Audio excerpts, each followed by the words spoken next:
ప్రతి చిన్న ఊరిలోనూ ఒక పెద్ద కథ దాగి ఉంటుంది. కాని కొన్ని కథలు అంతకు మించినవి. ఇది అర్జున్ అనే ఒక సాధారణ అబ్బాయి అసాధారణ మార్పుల కథ. ఒక వెలుగు, ఒక ప్రశ్న మరియు ఒక మార్పు. ఇది ఒక ఆరంభం మాత్రమే. ఆ వెలుగు అతని కలలలోనూ ప్రశాంతంగా ఉండనివ్వలేదు.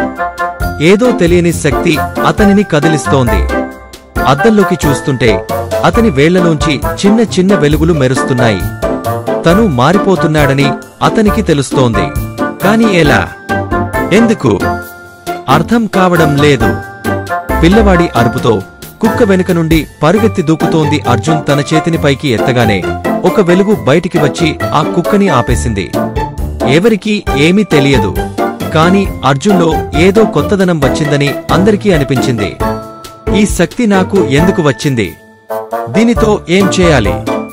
అసలు ఇది మంచిదేనా? అప్పటికి అతనికి తెలియదు. తన జీవితం మారిపోవడానికి ఇదే ఆరంభం. ఒక చిన్న వెలుగు, ఒక పెద్ద మార్పు. ఇది ఒక కథ కాదు, ఇది ఒక మార్పు యాత్రకి ప్రారంభం.